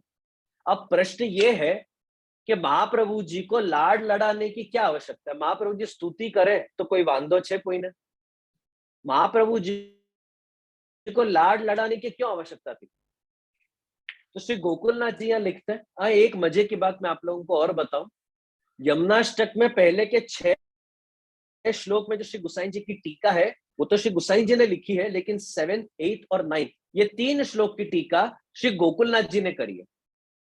गुसाई जी ने गोकुलनाथ जी को आज्ञा करी कि भाई आगे के 3 श्लोक की टीका आप करो, तो गुसाई जी की आज्ञा से श्री गोकुलनाथ जी ने ये 3 श्लोक की विवृत्ति करी है। तो गुसाई जी की टीका के जो लास्ट 3 श्लोक हैं, 7, 8 और 9, इसकी विवृत्ति श्री गोकुलनाथ जी ने करी है। इसलिए श्री गोकुलनाथ जी लालना शब्द का अर्थ यहाँ पे करते हुए समझाते हैं कि भाई श्री यमुना जी की स्तुति करना का तो सामर्थ्य जीव के अंदर है ही नहीं। जिनका चरित्र ठाकुर जी से करते ज्यादा अद्भुत है, अतिशय अद्भुत, ऐसे श्री यमुना जी की स्तुति करने का सामर्थ्य किसी में नहीं है। इसलिए अपन तो केवल उनको लाड लड़ा सकते हैं, स्तुति नहीं कर सकते। अगर जो श्री महाप्रभु जी ये मानते हैं कि भाई हम तो आपको आपकी स्तुति भी करने लायक नहीं है, या आपकी स्तुति करने का सामर्थ्य हमारे में नहीं है, तो अपन के अंदर कहां से होगा? तो श्री गोकुलनाथ जी समझाते कि भाई अपन तो यमुना जी को केवल लाड लड़ा सकते हैं, स्तुति करने का सामर्थ्य तो अगर यमुना जी कृपा करेंगे तो ही अपन को मिलेगा। यमुना जी के स्वरूप को समझ के उनकी स्तुति करने का सामर्थ्य यमुना जी की कृपा के बिना मिलेगा ही नहीं। इसलिए अपन तो केवल यमुना जी को लाड लड़ा सकते हैं। और कैसे लाड लड़ाते हैं? तो अब आगे के जितने श्लोक हैं, 7वें श्लोक के जो पीछे की 2 लाइनें, 8वां और 9वां श्लोक, ये सब श्री महाप्रभु जी यमुना जी को लाड ही लड़ा रहे। 7वां श्लोक में पाछला भागना जे 2 लाइन છે એ, 8મો શ્લોક 9મો શ્લોક આ યમુનાજીને લાડ લડાવવા માટે જ લખેલા છે। उसमें श्री महाप्रभु जी यमुना जी को लाड ही लड़ा रहे। तो कैसे लाड लड़ा रहे? कि सुरधुनी परम संगमा। सुरधुनी यानी देवताओं की नदी, और देवताओं की नदी यानी गंगा जी। महाप्रभु जी लिखते हैं कि पुष्टि मार्ग में अलौकिक देह के द्वारा पुष्टि मार्ग में अलौकिक देह के द्वारा नित्य लीला में प्रवेश करने का जो सामर्थ्य है वो केवल श्री यमुना जी में है। लेकिन गंगा जी के साथ संगम होने के बाद, जब यमुना जी का संगम गंगा जी से हुआ, तो वो सामर्थ्य गंगा जी में भी उत्पन्न हुआ। गंगा जी के अंदर नित्य लीला में प्रवेश करने का भी, जैसे अपन ने तनु नवत्व और नव तनु की अपन ने चर्चा करी, तो यमुना जी के साथ संबंध होने के बाद गंगा जी भी पुष्टि भक्तों को तनु नवत्व और नव तनु प्रदान करने में समर्थ है। गंगा जी में ये सामर्थ्य पहले नहीं था।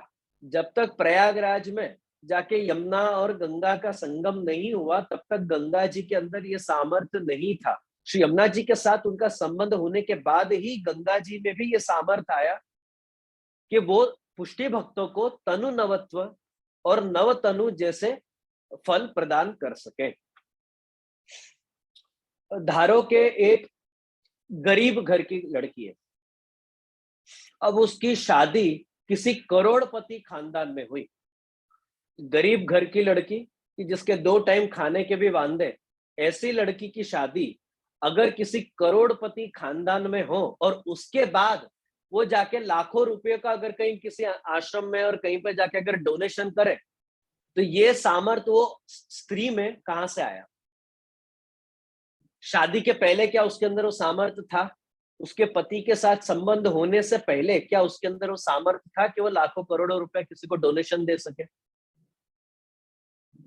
तो गंगा जी में भी सकल सिद्धि देने का डोनेशन, तनु नवत्व देने का डोनेशन, नव तनु प्रदान करने का डोनेशन, यम यातना से दूर करने का डोनेशन, ये सब डोनेशन करने का सामर्थ्य गंगा जी में कहां से आया? यमुना जी से संबंध होने के बाद ही गंगा जी भी ये सब वस्तु का डोनेशन करने लग गए। बाकी गंगा जी के पास ये सब वस्तु डोनेट करने के लिए पहले नहीं थी। फिर आगे श्री महाप्रभु जी लाड लड़ाते हुए कहते हैं कि तवैव भुवि कीर्तिता न तो कदापि पुष्टि स्थिते। गंगा जी में ये सामर्थ्य प्रकट होने के कारण ही पुष्टि मार्ग में स्थित जितने भी जीव हैं वो गंगा जी की स्तुति करने लग गए। बाकी नहीं तो पुष्टि जीव गंगा जी की स्तुति कभी नहीं करते थे। भले महाप्रभु जी ने पहले ये सब बातें बता दी, लेकिन अब श्री यमुना जी को लाड लड़ाते हुए श्री महाप्रभु जी वापस रिपीट करके यहाँ मस्का लगा रहे। जैसे वैष्णव है ना, बालकों को बहुत मस्का लगाते हैं, आप तो आवा छो, आप तो आवा छो, आप तो एवा छो, आप तो फलाना छो, आप तो ढिकना छो। तो ऐसे ही श्री महाप्रभु जी श्री यमुना जी को यहाँ पे लाड लड़ाते हुए कह रहे हैं कि भाई गंगा जी को पुष्टि जीव पहले पूछते ही नहीं थे। स्वतंत्र रूप से पुष्टि जीव कभी भी गंगा जी की स्तुति नहीं करते थे। वो तो गंगा जी को कब मानने लग गए? जब उनका संबंध आपके साथ हुआ। ऐसे बोल बोल के श्री महाप्रभु जी श्री यमुना जी को लाड लड़ा रहे। गंगा जी का महात्म्य अगर आप देखो या मर्यादा मार्ग में अगर आप देखो तो गंगा जी का महात्म्य दो ही कारण से है। गंगा जी का महात्म्य में दो मुख्य का, गंगा जी की पूजन मर्यादा मार्ग के लोग क्यों करते हैं? तो दो कारण से। सबसे पहला कारण है मोक्ष के लिए। मोक्ष प्राप्त करने के लिए ही लोग गंगा जी के पूजन करते हैं, अपने पापों को दूर करने के लिए, उसके बाद शुद्ध होने के लिए और अंत में मोक्ष प्राप्त करने के लिए मर्यादा मार्गीय जीव गंगा जी के पूजन करते हैं। अगर जो किसी दिन किसी मर्यादा मार्गीय जीव को पता चल गया कि भाई अब गंगा जी मोक्ष प्रदान नहीं करेंगे, ये लोग गंगा जी को पूजना भी बंद कर देंगे। आज जितनी बड़ी बड़ी आरती अपन सब जाके हरिद्वार में और प्रयाग में जाके अपन गंगा जी की करते हैं, वो इसीलिए क्योंकि अपन को मालूम है कि गंगा जी मोक्ष प्रदान करते हैं। सबसे पहला काम, अपने दोषों को दूर करते हैं, पापों को दूर करते हैं और मोक्ष प्रदान करते हैं। दूसरा कारण श्री यमुना जी के महात्म के अज्ञान में। मर्यादा मार्गीय जीवों को यमुना जी के महात्म का अज्ञान है, वो यमुना जी के महात्म्य को नहीं जानते हैं, इसलिए वो गंगा जी को पूछते हैं। अगर जो यमुना जी के महात्म्य को जान जाए, यमुना जी का स्वरूप अगर जो उनके अंदर बराबर दृढ़ हो जाए, तो फिर गंगा जी का उनके मन में वो महात्म्य नहीं होगा। तो एक तो मोक्ष के लिए और दूसरा श्री यमुना जी के स्वरूप के अज्ञान के कारण मर्यादा मार्गीय लोग गंगा जी को पूछते हैं। जिस दिन वो यमुना जी का महात्म्य जान जाएंगे, उस दिन वो फिर गंगा जी की इतनी पूजन नहीं करेंगे। और यही कारण है, इसी कारण से आप देखो शंकराचार्य जी ने भी एक यमुनाष्टक ग्रंथ की रचना करी। शंकराचार्य जो जगत को मिथ्या मानते हैं, अहम ब्रह्म जगत मिथ्या, अगर अहम ब्रह्मास्मि का जिनका सिद्धांत है, वो पूरे जगत को मिथ्या मानते हैं। वो जिस दिन यमुना जी के स्वरूप को वो समझ गए, उनने एक अलग यमुनाष्टक की रचना करी। बोलो गंगा जी के नाम पे कोई अष्टक है? गंगा जी के नाम पे कितने अष्टक है? पर शंकराचार्य जी ने भी, जिनका सिद्धांत पुष्टि के सिद्धांत से एकदम विपरीत है, ऑपोजिट है, उनने भी यमुना जी की स्तुति करते हुए यमुनाष्टक की रचना करी है। और ये परिस्थिति केवल पुष्टि स्थित जीव के लिए ही संभव है। जो जीव की स्थिति पुष्टि में है, वो हमेशा यमुना जी को ही पूजेंगे, यमुना जी के ही महात्म्य को समझेंगे और गंगा जी को भी इसलिए पूजेंगे क्योंकि उनका संबंध यमुना जी से हुआ है। बाकी जो पुष्टि स्थित जीव हैं, वो स्वतंत्र रूप से गंगा जी को नहीं पूजते हैं। गंगा जी को कब पूजने लग गए? जब उनका संबंध यमुना जी के साथ हुआ। अब प्रश्न यह है कि पुष्टि स्थित यानी कौन? કયા જીવને જોઈને તમે કહી શકો છો કે આની સ્થિતિ પુષ્ટિમાં છે? ગળામાં કંઠી હોય તો એની સ્થિતિ પુષ્ટિમાં છે કહેવાય કે ન કહેવાય? किस जीव को देखकर आप बोल सकते हो कि इसकी स्थिति पुष्टि में है? जब आपके जीवन में सब बढ़िया चलता हो ना, कह रहे ठाकुर जी ने मारा ऊपर बहु ज कृपा છે, बहु कृपा नहीं, बहु જ કૃપા છે. અમને મહારાણીની તો અમારા ઉપર ખૂબ કૃપા છે, ઠાકુરજીને અમારા ઉપર ખૂબ કૃપા છે, ને ત્યારે તમે બહુ ઠાકુરજીને યમુનાજી કરો, આવા જીવને પુષ્ટિ સ્થિત ન કહેવાય. आ तो बहुत इजी है, आ तो बहुत सरल है. जब आपके जो सब बढ़िया चलता हो तब ठाकुर जी में आपका आश्रय दृढ़ बने, ये कोई बहुत कठिन बात नहीं है, ये तो बहुत सरल बात है, ये तो बच्चे का भी हो जाएगा. पुष्टि स्थित जीव वो जब आपके जीवन में सब कुछ विपरीत चल रहा हो, आपने जितनी भी प्लानिंग करके रखी उन सभी प्लानिंग से विपरीत चल रहा हो, आपके जीवन में सब खराब से खराब ही हो रहा है, एक के बाद एक के बाद एक के बाद एक विपरीत चलता जा रहा है. जाते जाते आपका दिवालिया निकल जाए, आपका घर लुट जाए, आप एकदम रोड पे आ जाओ, तब भी आपका आश्रय ठाकुर जी के ऊपर से नहीं छूटे, वो पुष्टि स्थित जीव है. जब सब बढ़िया चल रहा हो ना, तब ठाकुर जी बहुत डाया छे, ठाकुर जी ने मारा ऊपर खूब कृपा छे, ये तो बहुत इजी है. जिस दिन ठाकुर जी एक एक वस्तु ले लेंगे ना चेक करने के लिए, परीक्षा के हेतु, अच्छा हूँ बहुत डायो छू ना, हवे तू मने के, और ठाकुर जी ने पैसा ले लिया सबसे पहले, तो सबसे पहले वैष्णव का रिएक्शन क्या होगा? हूँ तो आटली सेवा करू छू, छता मारा साथे आવું થઈ ગયું. હું તો જે ઠાકુરજી ની એટલી સેવા કરું છું તોય અમારો દિવાળો ફૂંકાઈ ગયો. મેં તો જે આટલી બધી સેવા કરી ઠાકુરજી, મેં તો આટલી બધી સામગ્રીઓ ભોગ ધરી, तो हमारी साथ आऊ बनी गयो. वो जीव पुष्टि स्थित नहीं है. भले गले में कंठी है, ठाकुर जी की सेवा कर रहा है, लेकिन पुष्टि स्थित कौन? जो खराब से खराब होने के बाद भी जिसका आश्रय ठाकुर जी में दृढ़ रहे, जो ठाकुर जी को ब्लेम नहीं करे. आज आपके जीवन में अगर कुछ भी खराब होगा या विपरीत होगा ना, सबसे पहले भले आप बोलो कि नहीं बोलो, आपके मन में यही विचार आएगा, ठाकुर जी केम मारी साथे आવું કર્યું, કે મારી સાથે આવું બની ગયું, હું તો આટલી સેવા કરું છું. अपन सबसे पहले ठाकुर जी को ब्लेम करने लग जाएंगे. इसकी डिटेल्ड चर्चा श्री महाप्रभु जी ने विवेक धैर्याश्रय में करी. विवेक धैर्याश्रय में श्री महाप्रभु जी आश्रय का निरूपण करते समय समझाते हैं कि अपने जीवन के हर संजोग, हर परिस्थिति में ठाकुर जी का ही आश्रय करना ये पुष्टि जीव का कर्तव्य है. ऐसा जीव को आप बोल सकते हो कि इसकी स्थिति पुष्टि में है. श्री महाप्रभु जी ने पूरी लिस्ट दी है. विवेक धैर्याश्रय में आप देखो तो यही के पारलोके च सर्वथा शरणम हरि, दुख हानौ तथा पापे भये कामाद्य पूर्णे भक्त द्रोहे भक्ति अभावे भक्तेश्चाप्य क्रमे कृते अशक्ये वा सुशक्ये वा सर्वथा शरणम हरि, अहंकार कृते चैव पोष्य पोषण रक्षणे पोष अतिक्रमे चैव तथा अंतेवासी क्रमे कृते अलौकिक मनसिद्धौ सर्वथा शरणम हरि. श्री महाप्रभु जी आज्ञा करते कि इन सभी परिस्थितियों में सर्वथा शरणम हरि, जब आप ये भावना अपने अंदर दृढ़ करो, तब जाके समझो कि आपकी स्थिति पुष्टि में है, शुद्ध पुष्टि में है. वरना आपकी स्थिति शुद्ध पुष्टि में नहीं है, मिश्र पुष्टि के अंदर है. इस लोक और परलोक में जो कुछ भी है वो सब सर्वथा शरणम हरि. भक्तों का द्रोह हो जाए, कोई भक्त आपका द्रोह कर दे, आप जो लोग आपके भरोसे हैं, जिनका आपको पालन पोषण करना, वो अगर आपके साथ अतिक्रमण करें, आपके साथ अत्याचार करें, इन सभी परिस्थिति, अशक्य परिस्थिति में, सुशक्य परिस्थिति में, हर परिस्थिति में सर्वथा शरणम हरि. अहंकार की कृति में भी सर्वथा शरणम हरि. जब आपके अंदर अहंकार उत्पन्न होता हो तब भी आपको हरि की शरण करना चाहिए कि ताकि आपका अहंकार कंट्रोल में आ जाए. हर एक परिस्थिति में सर्वथा शरणम हरि. तो इस प्रकार से जो जीव अपने जीवन के हर एक परिस्थिति में सिर्फ और सिर्फ ठाकुर जी का ही आश्रय करता है, ऐसे जीव की स्थिति पुष्टि में है. ऐसे जीव को आप बोल सकते हो कि ये पुष्टि स्थित जीव है.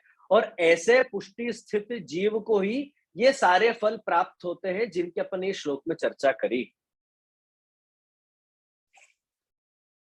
तो यहाँ कहने का तात्पर्य है कि ऐसे पुष्टि स्थित जीव कभी भी अन्याश्रय नहीं करेंगे, और जो अन्याश्रय करेंगे उनकी स्थिति कभी भी पुष्टि में नहीं होगी, शुद्ध पुष्टि में नहीं होगी।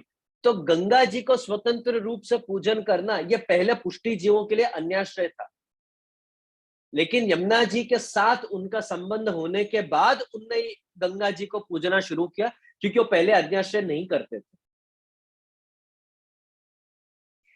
तो श्री यमुना जी के कारण, श्री यमुना जी के सानिध्य के कारण अपन को तनु नवत्व प्रदान होता है, और यमुना जी के सानिध्य के कारण ही गंगा जी को भी पुष्टि जीव पूजने लग गए जो पहले नहीं पूजते थे। तो ये श्री यमुना जी के सानिध्य का, यमुना जी के संबंध का ये प्रभाव है, ये यमुना जी के संगत का प्रभाव है कि भाई अगर आप यमुना जी का सानिध्य लो, तो अगर गंगा जी जैसे के अंदर ये अलौकिक सामर्थ्य प्रकट हो सकता है, तो अपन को तनु नवत्व क्यों नहीं मिल सकता।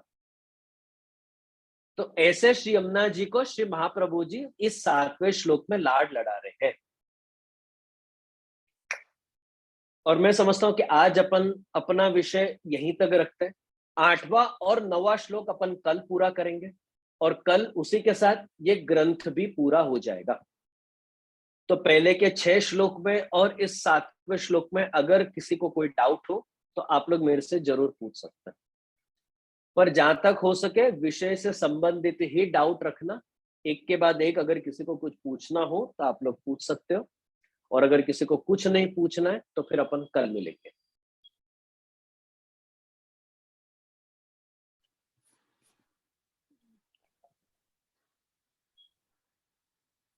वैष्णव कोई ने क्वेश्चन हो तो हाथ ऊंचो करो तो હું એક પછી એક ખોલું। વૈષ્ણવ જય શ્રી બોલ। યાદ રાખજો, 2 જણાને પ્રશ્ન નથી હોતા। યાદ છે ને બધાને કે બધા ભૂલી ગયા છો? બધાને યાદ છે। જય શ્રી વૈષ્ણવ જેને આ એક બધું સમજમાં આવી ગયું તો કોઈને પ્રશ્ન નથી હોતા, અને જેને કશું સમજમાં નથી આવ્યું ને એને પ્રશ્ન નથી હોતા। કોઈને કઈ પૂછવું હોય તો પૂછજો। શેફાલીબેન તમે તમારી મ્યુટ ખોલો ને તમારો વિડિયો ઓન કરો, વિડિયો ખોલો પ્લીઝ। જે દંડવત પ્રણામ। હા હા જે એ પૂછવું હતું કે આપણે જે તનુનવત્વની પણ વાત થઈ, તો જે આપ પહેલા પણ આપે કહ્યું કે જેમ કે લીલામાં પ્રવેશ થાય તો આ પ્રાકૃત દેહથી ન થાય લીલામાં પ્રવેશ। હા, અને આપણને જે દોષ બધા નડે છે કે જે દોષ લાગે છે એ પ્રાકૃત દેહને કારણે લાગે છે। તો જ્યારે લીલામાં પ્રવેશ થઈ ગયા પછી બી આપણે ઘણીવાર એમ કહીએ છીએ કે લીલામાં આ દોષ થયો એટલે જીવને પાછું ભૂતળ પર આવવું પડ્યું, પણ લીલામાં જ્યારે પ્રાકૃત દેહ જ નથી તો દોષ કેવી રીતે થાય છે? તમે છે ને સિદ્ધાંત રહસ્ય અગર જો તમને યાદ હોય, અગર જો તમે સિદ્ધાંત રહસ્ય રેફર કરો તો સિદ્ધાંત રહસ્યમાં જીવના દોષો અને દેહના દોષો 2 પ્રકારના દોષો કયા છે। આ ભૂતલ ઉપર જેટલા પણ દોષો ઉત્પન્ન થાય છે મોટા ભાગે દેહના કારણ જ છે, પણ એમાં જીવના કારણ પણ દોષો ઉત્પન્ન થાય છે। જીવનો સ્વભાવ કેવો છે। હવે આનું હજી તમારે જો અગર ડિટેલ સમજવું હોય તો એમાં પછી તમારે પુષ્ટિ પ્રવાહ મર્યાદા રેફર કરવું પડે। તમે પુષ્ટિમાં હોઈને પણ કદાચ તમારો સ્વભાવ હવે મર્યાદા છે કે પ્રવાહી છે, ભલે જીવાત્મા જીવ તો પુષ્ટિ જ છે, એમાં કોઈ ડાઉટ નથી, એટલે તમારો પ્રવેશ લીલામાં થયો છે, નહીં તો તમારો પ્રવેશ લીલામાં થાય નહીં। પણ મે બી તમારો સ્વભાવ, કારણ કે જ્યારે એમાં એવું છે કે મેં કદાચ પહેલા પણ આનો ખુલાસો કર્યો હતો, 2 પ્રકારના દેહ છે, એક સ્થૂલ દેહ અને એક સૂક્ષ્મ દેહ। અને જ્યારે માણસ મરે છે ત્યારે જ્યારે તમે અગ્નિ સંસ્કાર આપો છો તો એમાં ખાલી 5 જ વસ્તુ અહીંયા છૂટી જાય છે, બાકી 28 તત્વો હોય છે શરીરમાં, એ 28 માંથી 23 તત્વો એ જીવ લઈને જ આગળ જાય છે। હવે એ આગળ બીજા જન્મ લેશે કે હવે એ લીલામાં જશે એ તો આપણા કર્મોના ઉપર આધારિત છે, બાકી નહીં તો 23 તત્વો તો તમારા શરીરના અંદર વિદ્યમાન છે, જે અમુક વાર લીલામાં પણ દોષ ઉત્પન્ન કરવા માટે એ એના કારણે લીલામાં પણ અમુક વાર આપણાથી દોષ થાય છે. તમારા પંચ મહાભૂત, 5 પ્રાણ, તમારા 10 ઇન્દ્રિય, 3 ગુણ અને 1 કાલ, કેટલા થયા? 28 થયા. તો જ્યારે શરીરને તમે બાળો છો તો ત્યારે ખાલી પંચ મહાભૂત અહીંયા રહી જાય છે, બાકી 23 તત્વો તો લઈને તમે આગળ જાઓ છો. હવે તમે આગળ ક્યાં જશો, તમે સ્વર્ગમાં તમને વાસ મળે છે કે તમને નરકમાં મળે છે, એ તો તમારા કર્મોના આધાર ઉપર છે. અને એ પણ હિસાબ તમારું પૂરું થઈ ગયું તો પણ 23 તત્વો તો તમારી પાસે જ છે ને. તમારે અગર જો લીલામાં પણ જવું હોય, તમે ધારો કે લીલામાં નહીં જાઓ ને તમે વૈકુંઠ જાઓ કે સ્વર્ગનો વાસ કરો, તો ત્યાં સ્વર્ગના સુખ ભોગવવા માટે પણ તમને એક શરીર જોઈએ, કંઈક તો જોઈએ ને અંદર, કે જેથી તમે અનુભવ કરી શકો. તમે બહાર આ હવે તમે પુણ્ય ભોગવવું છે તમારે. અગર જો શરીર જ નહીં હોય તો તમે ભોગવશો કેવી રીતે? આ તો તમારું સ્થૂલ દેહ છે. સ્થૂલ દેહના કારણે આ જીવનકાળમાં તમારી અંદર દોષ ઉત્પન્ન થાય છે, જે તનુ નવત્વથી શ્રી અમ્માજી દૂર કરે છે. લીલામાં જવા માટે જે દોષ બાધક બને છે, એ દોષોની નિવૃત્તિ શ્રી અમ્માજી નવતનુથી કરે છે, કે જેથી તમે ત્યાં જઈ શકો. પણ એ 23 તત્વો તો તમારી સાથે ને સાથે જ છે કાયમ માટે. એટલે લીલામાં પણ 23 તત્વો હોય છે? હોય છે. હોય ને તો તમે અનુભવ કેવી રીતે કરશો? આ તમારું મન છે, બરાબર? તમારું મન છે, તમારી આત્મા છે, તમારો એક અંતર્યામી છે. તો એ તો કાયમ જ હોય છે. એ તમે પુષ્ટિ પ્રવાહ મર્યાદા કોઈ દિવસ તમે ડિટેલમાં વાંચશો ને ટીકા ખોલીને, તો એમાં આવશે કે જીવાત્મા તો કોમન જ હોય છે. ભલે તમે લાખો કરોડો જન્મ લઈ લો, 84 લાખ યોનિમાં ફરી ફરીને તમે મનુષ્ય દેહ તમે પ્રાપ્ત કર્યું છે, તો આ દેહ બદલાયો દરેક જન્મમાં.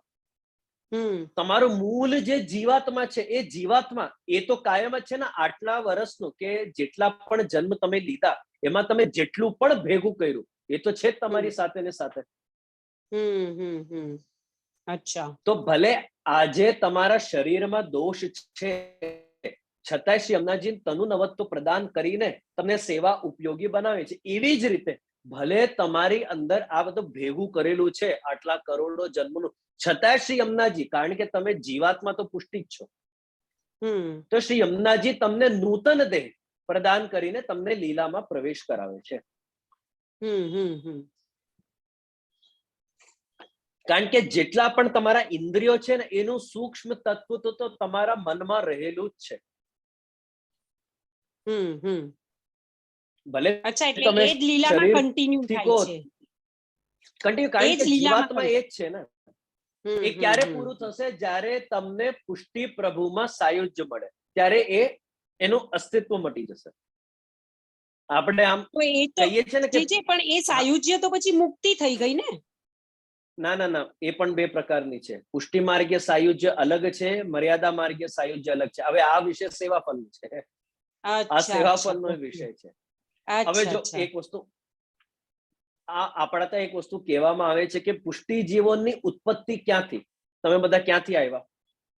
શું આપણે કહીએ છીએ કે ભાઈ આપણે ઠાકોરજીના શ્રીઅંગમાંથી આપણા બધાની ઉત્પત્તિ છે, ઠાકોરજીના ચરણારવિંદમાંથી.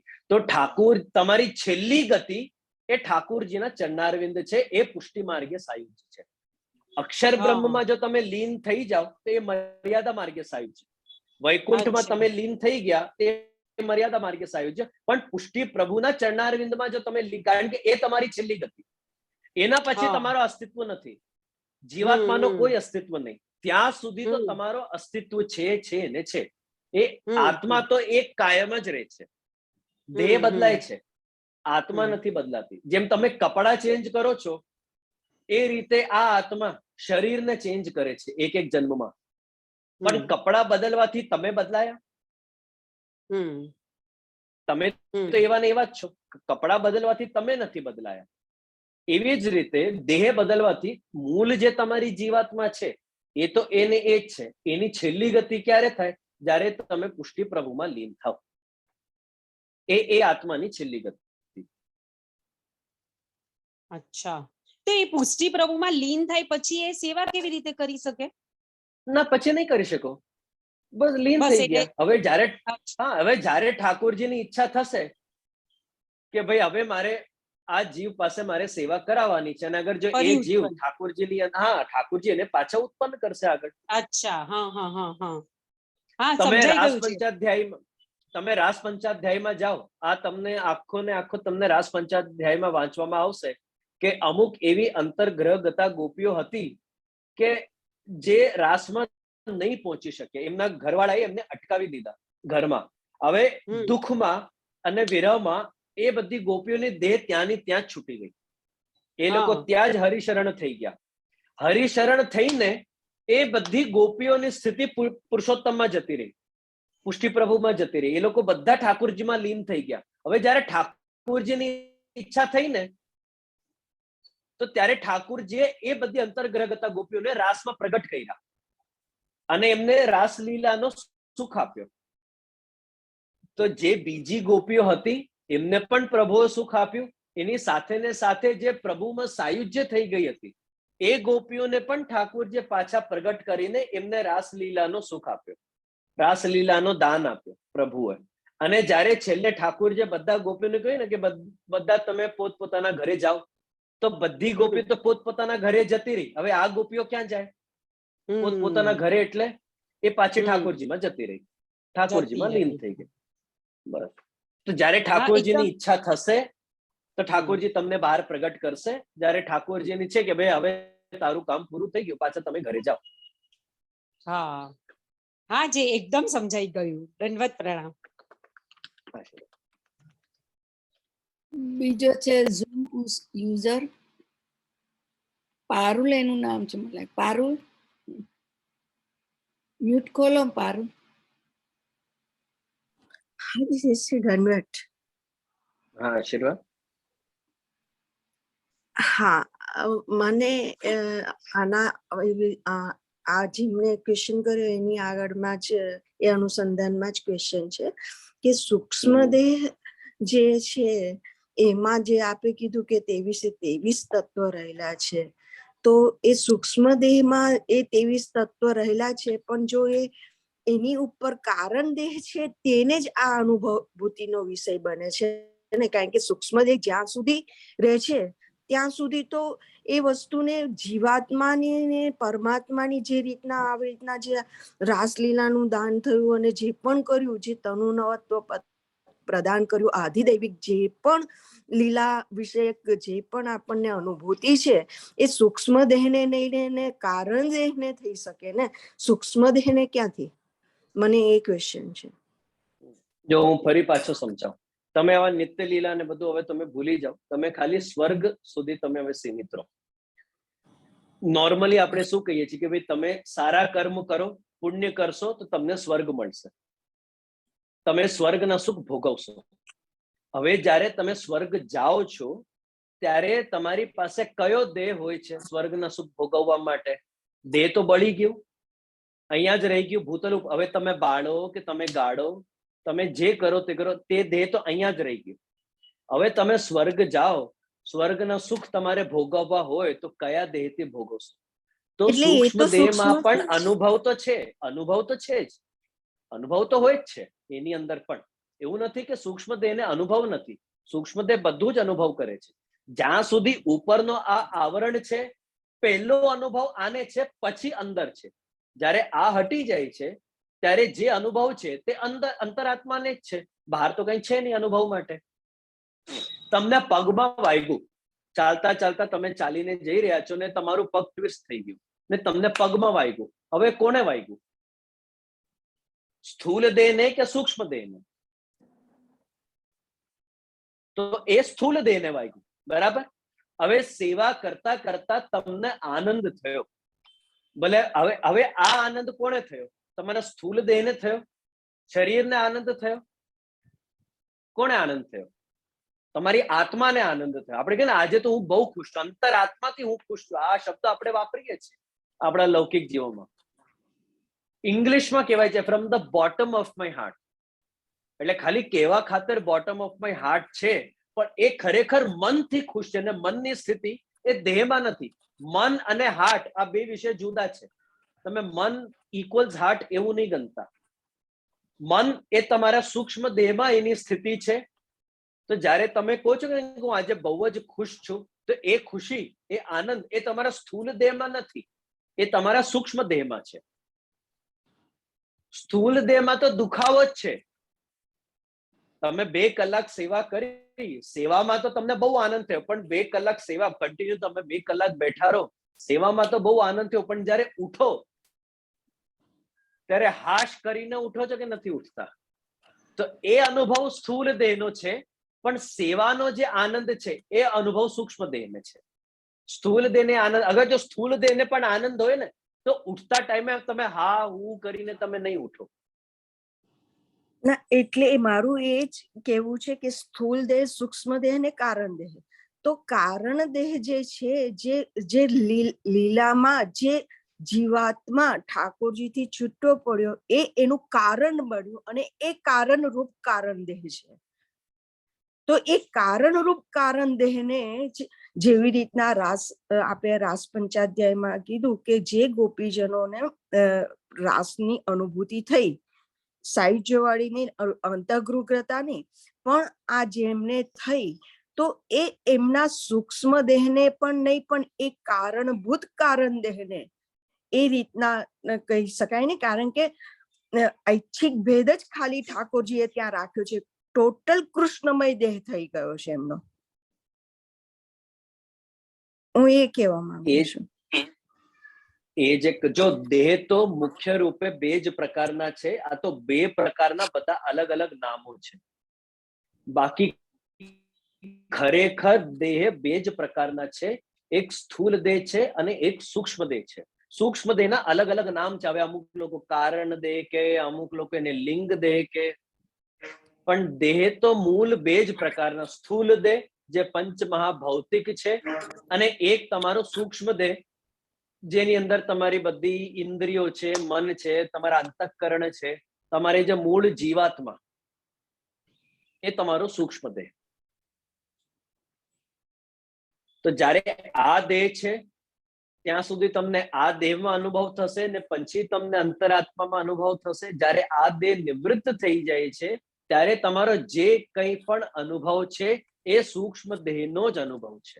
હવે તમે એ દેહને જે નામ તમે આપવું હોય તમે આપી શકો છો, પણ એ અનુભવ મૂળ જે છે તે સૂક્ષ્મ દેહને જ છે.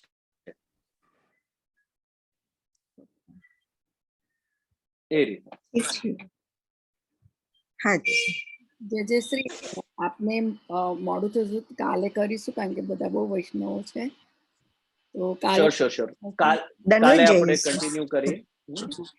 વૈષ્ણવ કાલે જે શ્રી ને આજે કાલે આપણે એનું છેલ્લે લઈશું બધું. બધા ટાઈમ પર આવજો કાલે. હા, હું ઓપન કરું વૈષ્ણવ. જે શ્રી બધાને ખૂબ ખૂબ આશીર્વાદ. આપણે બધા કાલે મળીએ. જે વૈષ્ણવો કોટી કોટી દંડોત પ્રણામ. દંડોત પ્રણામ. દંડોત પ્રણામ. જય જય અમારો પ્રણામ. બધાને આશીર્વાદ. પ્રણામ છે. ખૂબ સુંદર દંડોત પ્રણામ. પ્રણામ વલ્લભાઈ. ફોન આવે ને એટલે. સર્વ વૈષ્ણવને જય શ્રી કૃષ્ણ. અરે વાલા વૈષ્ણવને જય શ્રી કૃષ્ણ.